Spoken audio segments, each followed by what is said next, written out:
अस्सलामु अलैकुम वरहमतुल्लाहि वबरकातुहू।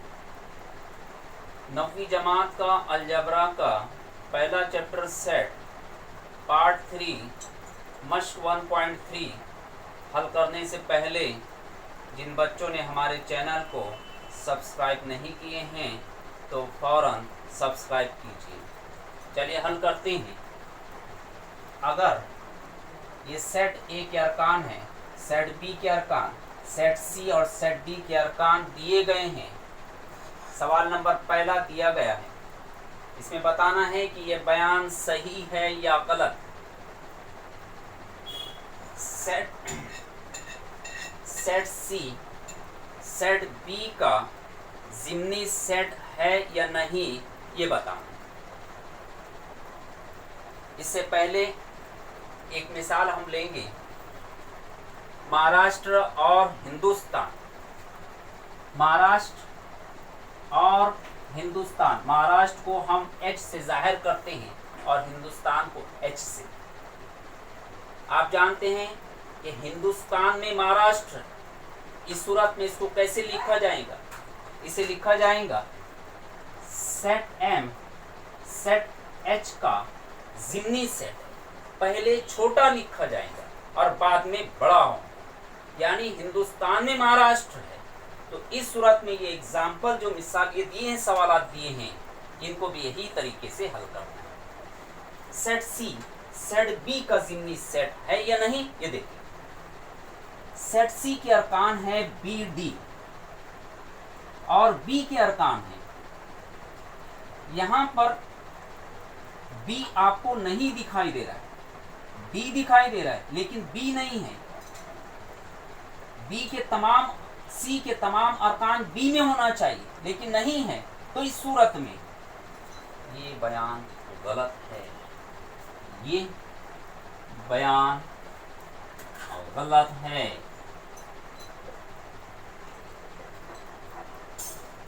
सी के तमाम अरकान बी में शामिल होना चाहिए लेकिन नहीं है। दूसरा सवाल, सेट ए सेट बी का ज़िम्नी सेट है या नहीं। सेट ए के अरकान यहां दिए गए A B C D E, D के अरकान, जबकि डी इस साइड में होना चाहिए था लेकिन कहां पर है? बाद में है। डी पहले होना चाहिए था, ए बाद में होना चाहिए था, यानी डी के तमाम अरकान ए में शामिल होना चाहिए लेकिन यहाँ पर क्या है? यहाँ पर बड़ा पहले आ गया, इसलिए ये बयान गलत है। ये बयान गलत है।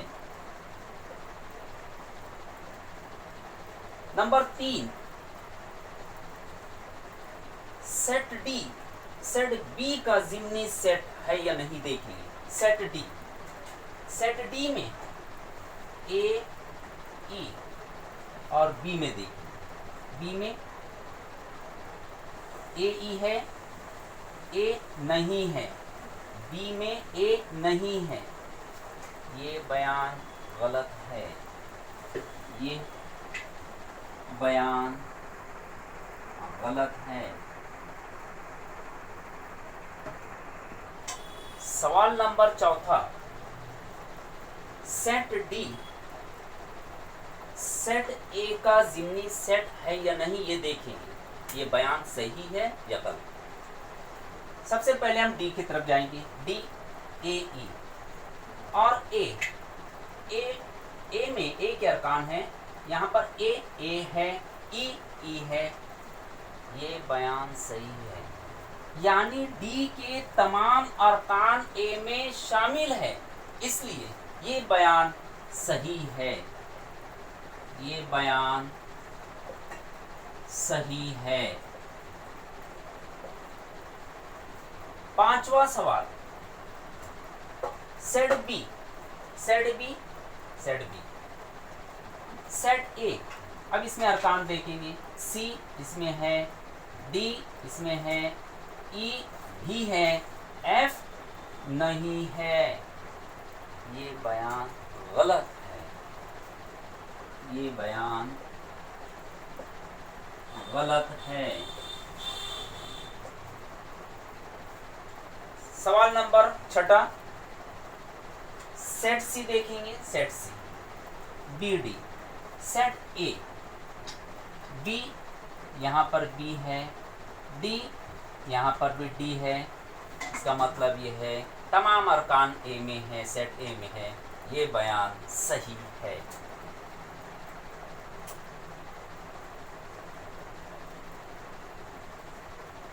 सही है। सवाल नंबर 2 1 से 20 तक तबयादात के सेट को आफाकी सेट के तौर पर लेकर, आफाकी सेट जिसे यू अलामत से जाहिर किया जाता है, एक्स सेट और वाई सेट वेन खाके से जाहिर कीजिए। वेन खाके के जरिए जाहिर करना बहुत इजी सवाल। यहाँ पर पहला सवाल हम हल कर रहे हैं। सेट एक्स का रुक्न एक्स इस तरह है कि एन जो है वो तबयादात हैं। एक्स 7 से बड़ा है, 15 से छोटा है। किस तरह से हल करो? सबसे पहले हम 1 से 20 तक तबयादात ले लेंगे। आफाकी सेट जिसमें 1 से 20 तक आदाद है, 1 2 3 4 5 एंड सो ऑन, और इधर यहाँ पर लिखेंगे 20 लास्ट में। पूरा लिखने की जरूरत नहीं, 1 2 3 4 लिखे, 5 लिखे, उसके बाद डायरेक्ट आप 1 से 20 तक चाहिए। ये आफाकी सेट हुआ। इसके बाद हम सेट एक्स लेंगे। सेट एक्स के अरकान क्या होंगे? यहाँ पर देखिए तबयादात है। एक्स 7 से बड़ा है यानी 8, 15 से छोटा है यानी 14, 8 से 14 तक लेना है। 8 9 10 11 12 13 एंड 14। एक 7 से बड़ा है, 15 से छोटा है, 14 तक। अब इसे वेन खाके की मदद से हम बताएंगे। यहां पर आफाकी सेट हम लिखेंगे, यू ले लेंगे, यू लेंगे। ये बड़ा जो रेक्टेंगल है ये आफाकी सेट है यू, और ये जो सेट है ये एक्स ले लेंगे। एक्स के अरकान हम लिखेंगे 8 9 10 11 12 13 एंड 14। अब आफाकी सेट में कौन कौन से आएंगे? ये अरकान छोड़कर सब लिख देना है, ये अरकान को छोड़कर। 1 2 3 4 5 6 7 8 है, 9 10 11 12 13 14 15 16 17 18 19 एंड 20। यहाँ पर ये पूरा आफाकी सेट में 1 से 20 तक आ गए, और x जो है वो x सेट जो है 8 से लेकर 14 तक, इन तमाम को मिलाकर आफाकी सेट बना। प्यारे बच्चों, इस वीडियो को देखना है, समझना है, अपनी नोटबुक में लिखना है। बार बार मैं ये कह रहा हूँ कि नोटबुक में लिखना है और प्रैक्टिस करना है। Thank you.